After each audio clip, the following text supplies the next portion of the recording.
So let's move on to some tools and strategies that you can use when you work from home.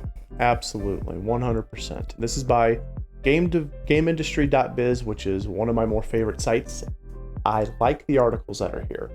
So this is a fantastic article. The link will be in the description of the video, like with everything else, which are 12 winning tools and strategies for working from home in the game industry. Yeah. Because let's face it, guys, you more than likely are going to end up working from home at some point if you're a game developer, whether you be indie or working for another studio.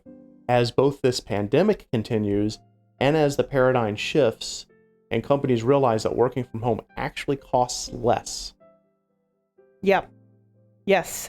So shall we go over those tools? Let's just go over the tools real quick. All right. Where do we start? Okay, so pods. Yeah, here we go. Pods. Okay.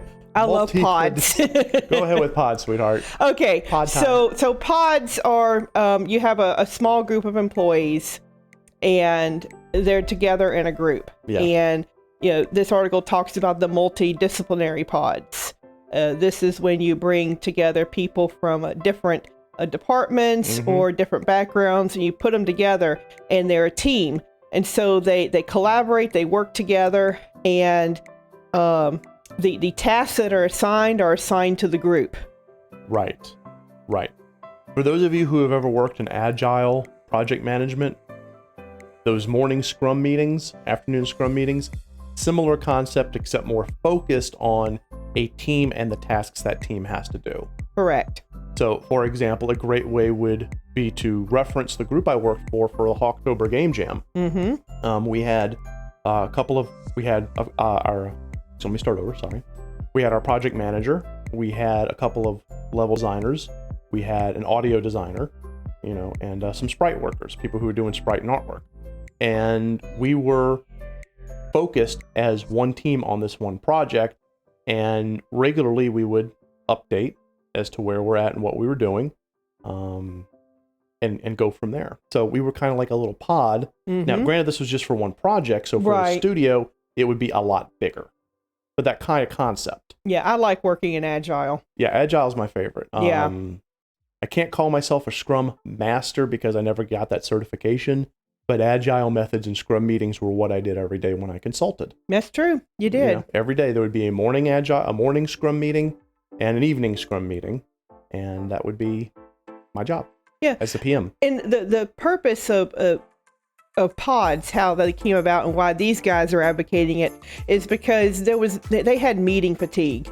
And you guys, I know you've either experienced it or you've heard about it, where there was just Zoom meeting after Zoom meeting after Zoom meeting. Been there. And people were just communicating back and forth constantly, cross communication, confusing email messages. It got to be too much. And then, you end up your entire day was just a whole series of meetings. One of the people that Teal and a waste of time. One of the companies Teal and I consulted for, that's what that was like.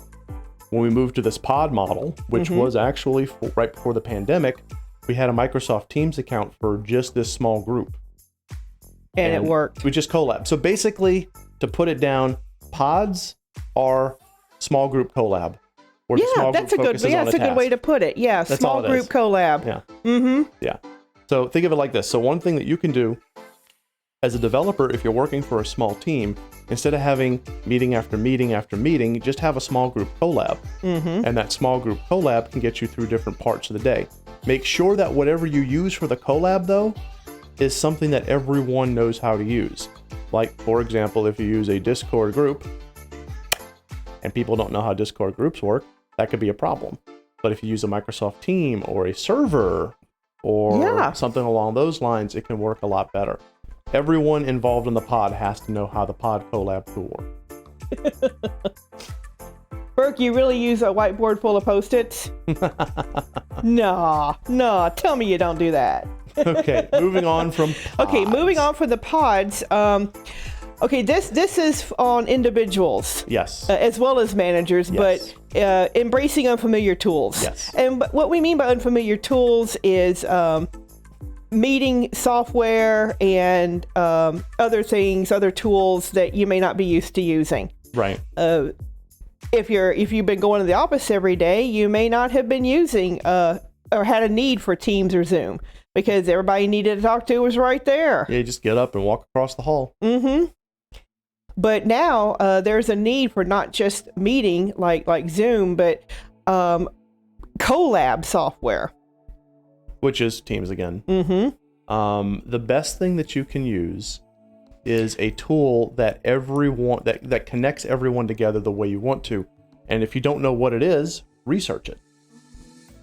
Yeah, Discord works great for live in the moment communication. Azure, I can never pronounce that right. Azure? Yeah, Azure DevOps. DevOps, that's a good one. That's a good one. Yeah, Codex and Trello are really boards. good for keeping track of your tasks. Trello boards are great. And this guy, Patrick Kloss from EA, they use Miro. Never heard of Miro. And I'd never heard of Miro either, but I looked him up. And it is a very good online collab. It's a little more informal, I think, than using a Trello board, but he's right. It is very good for brainstorming sessions. It gets everybody together, and you all share ideas. And it's like you're around this like whiteboard space. Okay. And you got things that look like Burke's Post-it notes. Yeah. And you can move them around and stuff. Oh, that's cool. And similar to Trello, but a lot more informal and hands-on. Because Trello is cards that go under categories, and the next thing you know, it's basically just lists. Yeah. That's pretty cool. Trello can get out of hand if someone's not managing it. Seen it happen. Trust me, yeah. Okay, cool. So again, we're just going under the concept that collaboration is key. Yes, it is. Collaboration is key. Here's the woman I was referencing earlier about buying equipment and paying for equipment for the employees. Okay. She invested very heavily in equipment so that everybody who worked from home had all the right stuff. Gotcha. And it's very expensive. It is. You know, and what her company did is they just got rid of the travel budget and put it all in IT. I think that was a very good move for a team, for a company. Yeah, but on the company side, if you own a studio, you have to be prepared to assist your employees totally in getting all the tools they need to do the job remotely. Yeah, that's true. So if you're an employer, prepare to pony up a big cost. If you're an independent contractor or an indie dev that's either working for himself or a small team of people, be prepared to spend your own money. And it's going to cost a lot. Yeah. Now, for those of you who are hobbyists, this is not the case. You've spent money on your computer. You spent your money on whatever game engine you're using. Mm-hmm. And that's what you're doing. And you're just building your game regardless of Unity, RPG Maker, Godot. It doesn't matter what you're using. But if you are actually a dev where you're going to be making money, you know, whether it be commercial or, you know, getting paid to do your work or whatnot, you're going to want to invest in that equipment. When Teal and I decided to start moving things more towards game dev, we actually went to Micro Center, which is our local computer super shop, and we looked for machines specifically for deving. Yeah. Yeah, and it was a cost. And a dev machine is not a gaming rig. No, different. I need to repeat that for those of you in the back. Yes. A gaming rig is not the same as a dev machine. You're going to find a lot of your cost goes into RAM, memory, and that kind of thing. Speed's important, but if your system can't handle the memory load, the resource load of the engine you're developing in, you're going to run into a problem. Absolutely. And I just want to quickly point out before we move on that at this point in time, as we're doing this podcast, a lot of companies at all the different industries are moving to a hybrid model.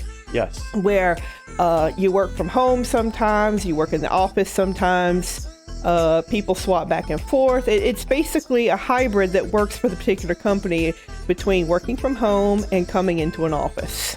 Exactly. And again, the expense for companies is higher because you have to outfit your office as well as the people at home. That's why it actually costs a lot less to everybody just work from home because you don't have any office overhead.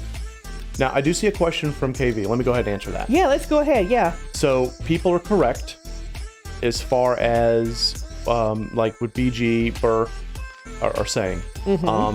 Don't care about speed. Speed is good, but it's the power. It's the memory. Yes, it is. The memory. The more memory you have, the better. You want to have as much system memory as possible. 32 meg, 64 meg.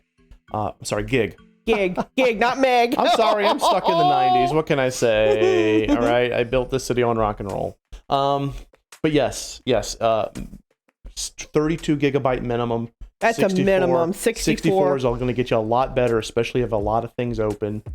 Your video card, make sure it has a high amount of memory on it. Oh, you really need a good video card. You know, good. Doesn't have to be like the super fast RTX video card, but it has to have a good amount of onboard memory to hold all those assets that you're going to be using and putting in there, because you're going to have like your Unreal Engine open and your Blender open, and your Audacity open. You're going to be doing a bunch of Photoshop. They are resource hogs, and let me tell you, you really want a good workhorse. You do.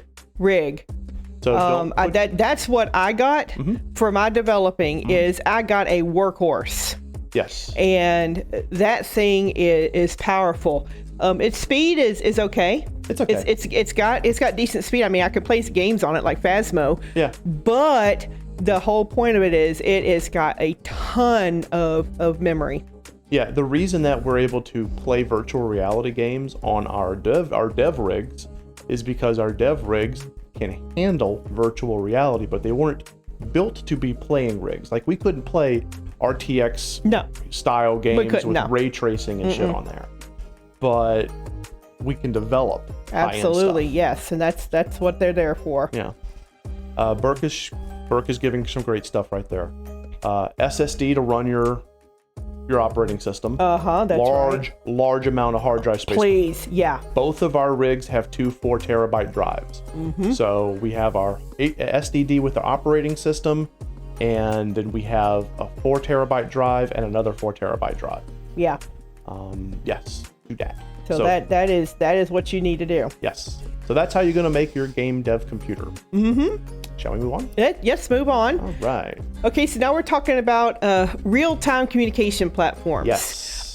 This guy, Mr. Yang, he is recommending Discord, which I do also recommend to get everybody together in one space, in one room for live chatting. Slack, though, is also good.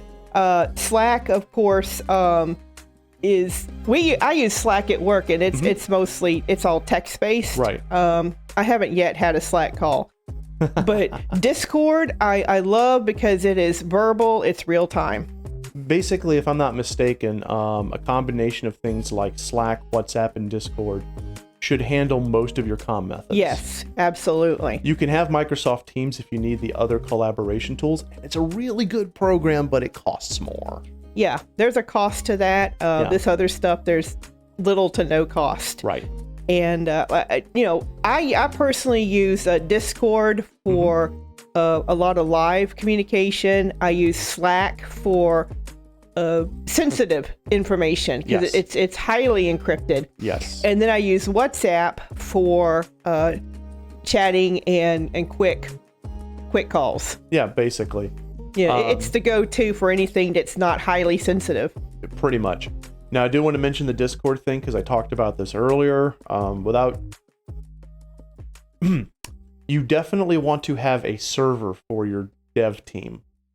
The reason being is it allows you to separate things into channels. So you could have an artwork channel, a coding channel, you could have a writing channel, a general channel, etc. And you really should, in my opinion, organize your channels based on the teams and the tasks. So for like audio, should have their own channel. The level should have their own channel.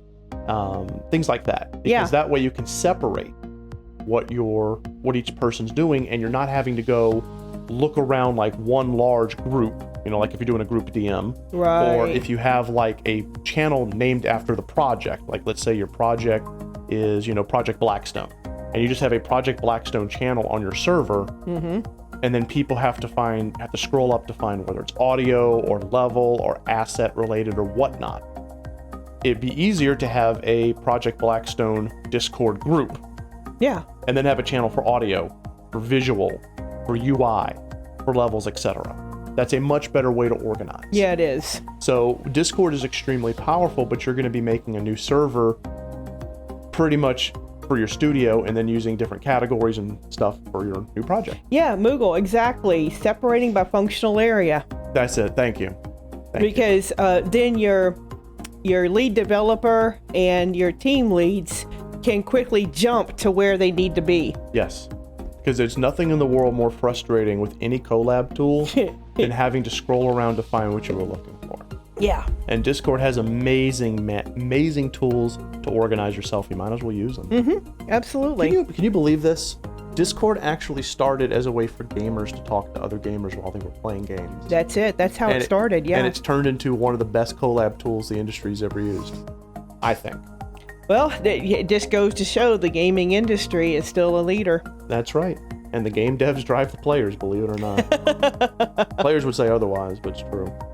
Okay, let's move on. All right, moving on. All right. Okay.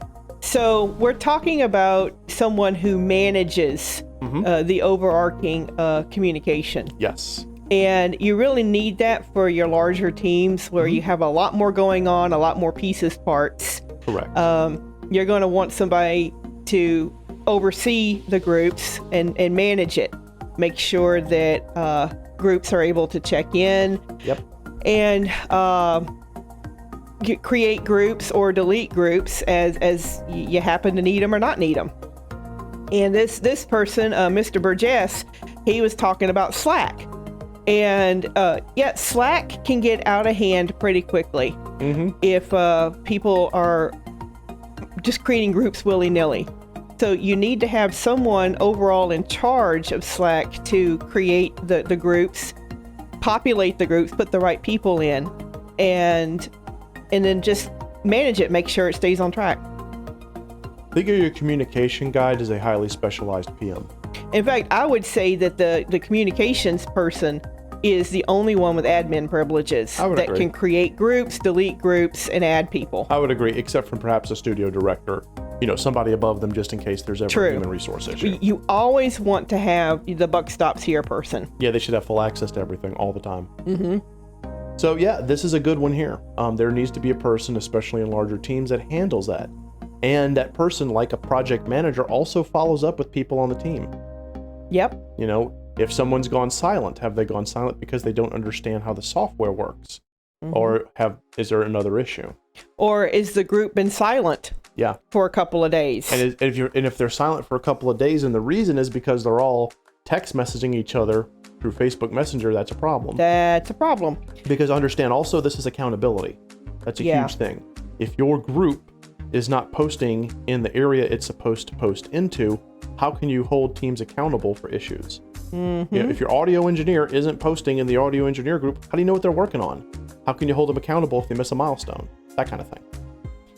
JD does point out, and rightly so, that Slack does have some security issues. I thought he was talking about Skype. Oh, is he talking about Skype? I don't know. JD, which one are you talking about? You talking about Skype or Slack or what? Yeah, I don't use Skype for anything, and I stay away from Telegram because that's a cesspool. So, yeah. So. It all depends on how you use it. Our company uses Telegram for sensitive information. Okay, it's a cesspool. I don't like. All right. I don't like Telegram because you can spin up anything at any point, and it allows for. I guess sensitive data is fine, but the anonymity of Telegram scares me. That's me personally. You know what? That's fine. Yeah. Telegram, we're on the fence about. Yeah. But Slack does have some security issues, and it's mainly in how admin privileges are assigned, and sometimes it's too easy for someone to get in there and become an admin when they're not supposed to. Yikes. And that's all I have to say on that subject. Yikes. But it is, as JD points out, and it is an industry main. Slack is used by a lot of companies with great success. Okay. Well, what I would like to see is maybe we should do a forum on this one day, is talk about security and encryption Because there are ways to keep your data safe. Yep, and there are ways to let it flap out in the wind like laundry. Yes. But I guess at the end of the day, I do want to bring up what Burke says. When you jump into this, make sure that you pick out whatever tool you're going to use and stick with it. Yeah, please do. Do not go changing your tool on a whim. Yeah, that would be a bad idea. Everybody, you need to pick out the tool, and enforce everybody using it.